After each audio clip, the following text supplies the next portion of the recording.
Hi folks, you're with Tacitus today, your pushback channel, and thank you for joining this live stream.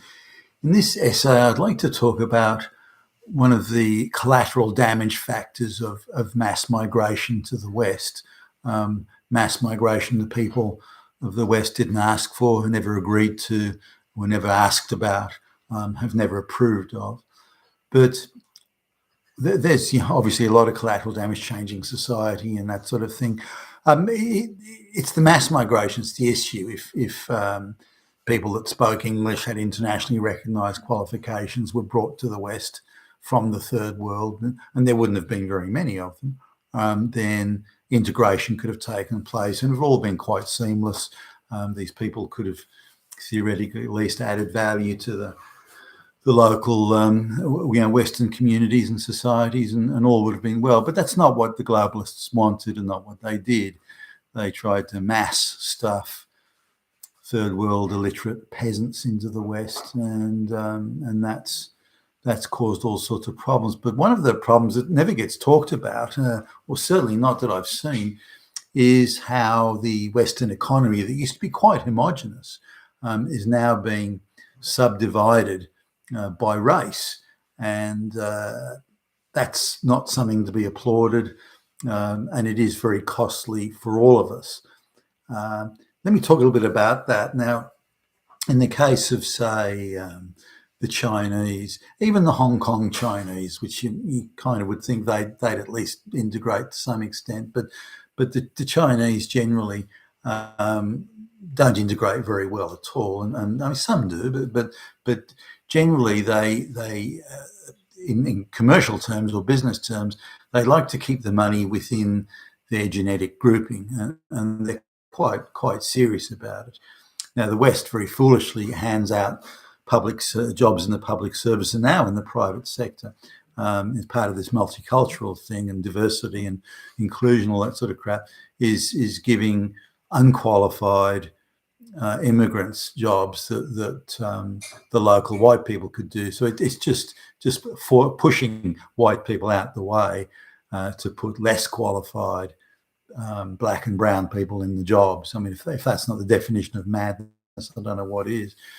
But given that the market, as we've known it, the market, the discipline of the market signals, you've got to be the best and the most efficient to succeed, and so on. And this is all disappearing at a rate of knots.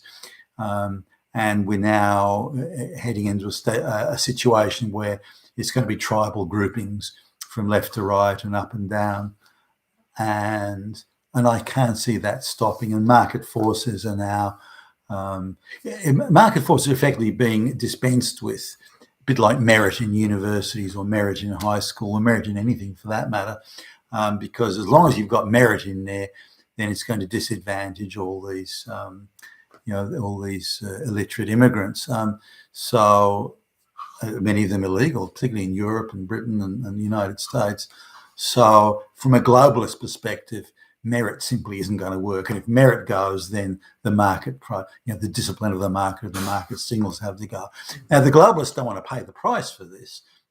So they've got their cozy contracts and their corrupt little backroom deals. They've got it fixed up, so they're all right. It's the wealth that's being stolen, if you like, to fund this insane experiment is all being taken from white, middle, and working class people. So here's how the subdivide works. When the economic subdividing along racial lines works, the Chinese decide they want to keep the money, and other races decide this too, but I'll use this one as the first example, to keep the wealth and the money and the benefit within their own genetic racial group. So Chinese come out to, say, open a restaurant or any business. It could be building apartments or something like that. It could be anything. So the Chinese come out, they make sure that only Chinese people get employed there. They may employ one Western person, some sort of nominee. Maybe there's some minor legal obligation they have to deal with. So they've got some white boy in there or white girl in there to make it look good. But they come out now, they borrow the money for that business from a Chinese bank or a Chinese investor of some sort. And there's a lot of, the Communist Party generals there. They often given monopolies on businesses in China, and they make absolutely massive profits here.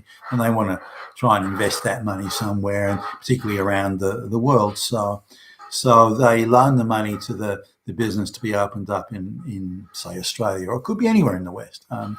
And then they scam it, saying that they need special skills of a certain Chinese dialect for the workers, so they can only employ Chinese workers. And through this device, they get these illiterate rural peasants to come and work in the business. It could be, manicuring. It could be a restaurant, as I say. It could be real estate or something like that. So they get these peasants to come and work and those sorts of businesses, and they put them up, and they invest in real estate here again, borrowed money from overseas.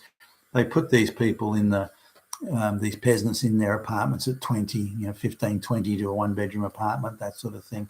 And then they work for peasant wages in the business. So if the business does make any profit, then they just increase the management fee. The company overseas that loans the money to the local Western business, they just increase the management fee, which then prevents any profit being made locally. So they don't pay any tax. Similarly, the workers don't pay any tax because part of their salary is tied up in food and accommodation and transport, which is all subsidiary firms owned again by these Chinese investors. Now, any business set up in the West is required by the Chinese investment group to only buy everything they need from other Chinese-owned firms. So they have to, other than odds and sods they may buy from, say, the local supermarket, but other than things like that, they're buying everything from another Chinese company, which in turn is running the same sort of scam. So it's this massive racial sort of economic round robin within the Chinese community.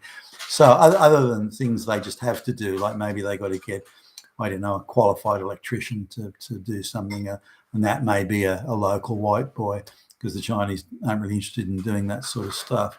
So, but other than that, everything is kept within the racial group. But the other thing, or something in parallel here, which is equally as important, is the businesses that they're running are not economically viable under any market circumstances or conditions. They can only make these businesses work by strong arming illiterate peasant labour from the rural areas of China, and then threatening the people's families if they don't comply and that sort of thing. So it's almost like a mafia game in terms of bringing the labour in, and they're bringing in other prostitutes, all that sort of thing as well. So, but these businesses they're bringing these peasants in to do are just not viable in any economic sense or any market-driven sense. And increasingly, there is now a massive part of the Western economy, certainly in Australia, that is not responsive in any way to market forces. If they had to pay the proper legal wage under legal circumstances, these businesses would fold in 5 minutes. So they're only existing and can only be there on the basis that they are completely anti-competitive and are avoiding all, as I say, all market forces, and bypassing a lot of employment law and so on as well. Now, the Indians, the Brahmin Indians that maybe start up a business here, it's the same sort of thing. They bring out their peasants, illiterate peasants, to work. It could be a cleaning company. It could be any business, and they'll employ.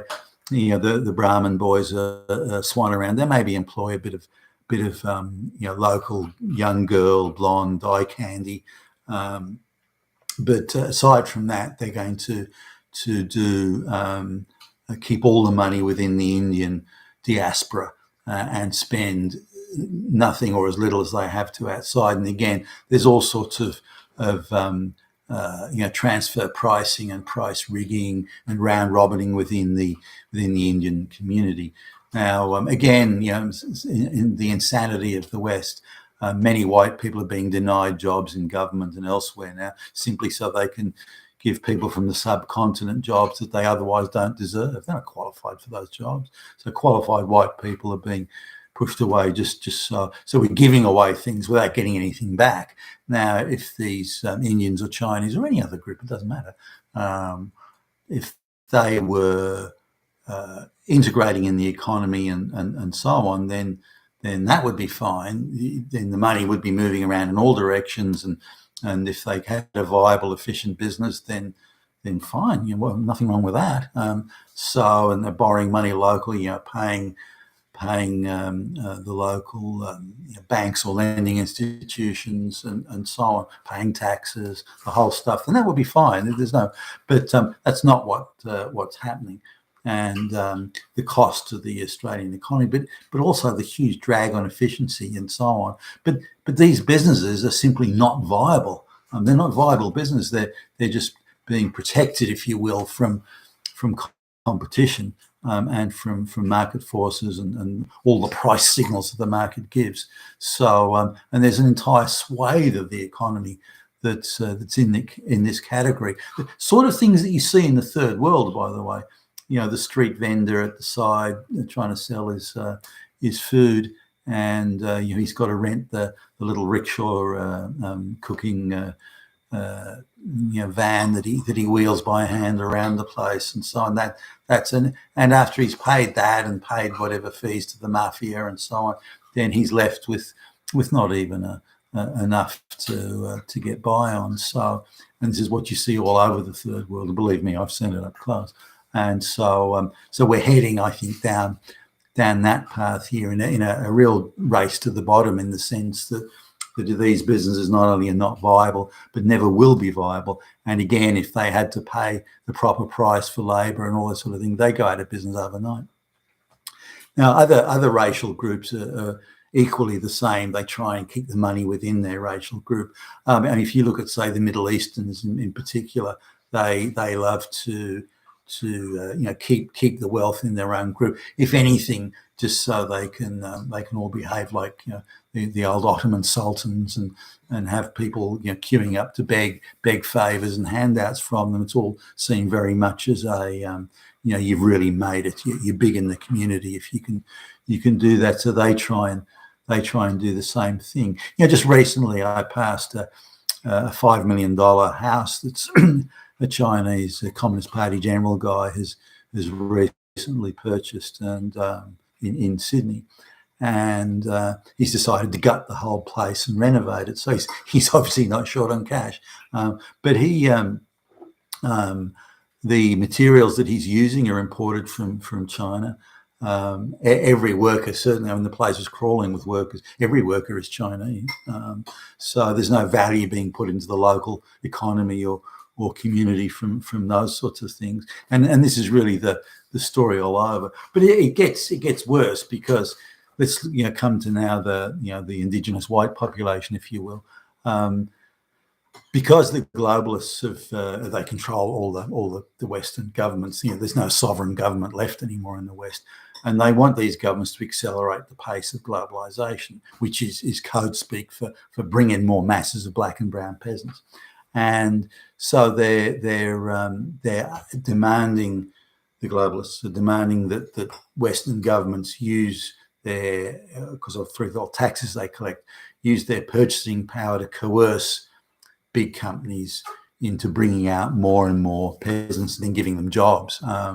So again, replacing white people here. So what they're doing is they're saying pretty much every government contract, particularly the big contract, little contracts maybe no one cares, but the big government contracts, that the arrangement effectively is, okay, we'll give you this contract, and it could be anything, supply of this or construction or anything. We'll give you this money, we'll give you this contract, but you have to agree to bring out, for example, 10,000 black lesbians from Africa or whatever it might be. And so that's part of the deal. So the government is paying this organisation, otherwise may not win the business. So there's no efficiency here. There's no best price or best product or best service. Far from it. Far from it. These people are being rewarded specifically because they are supporting and furthering and upholding the globalist project, and for no other reason. So economics aren't driving that either. It's politics that's driving it, and not so much well, it is racial politics, given they're trying to bring black and brown people en masse into the West. But if you look at the entire economy now, you'd be really hard pushed to find any part of it that's in any sort of vertical sense that's being driven by market forces. Who's got the best product at the best price, best service, and all that sort of thing. Because once you go down that path, once you have to have the best product at the best price and so on, you have to have the best people. And that spoils the entire globalist project, because the best people will overwhelmingly be one racial group. So, and that's unacceptable to the globalists. They want and that's why they push this diversity and inclusion, which means these, how the low IQ college kids think, that's the wonderful diversity and inclusion. I might have an IQ of 80, but with all this diversity and inclusion bullshit going on, I'm bound to get a fucking job, so which they otherwise couldn't get. So this is the effect on the economy, the wider economy, how it's subdividing along racial lines or ideological, globalist lines, and how market competition and market forces, the very things that made the West wealthy, are disappearing at a rate of knots. And we're all going to pay the consequences for that. You've been with Tassos today at your Pushback channel, and thank you for listening.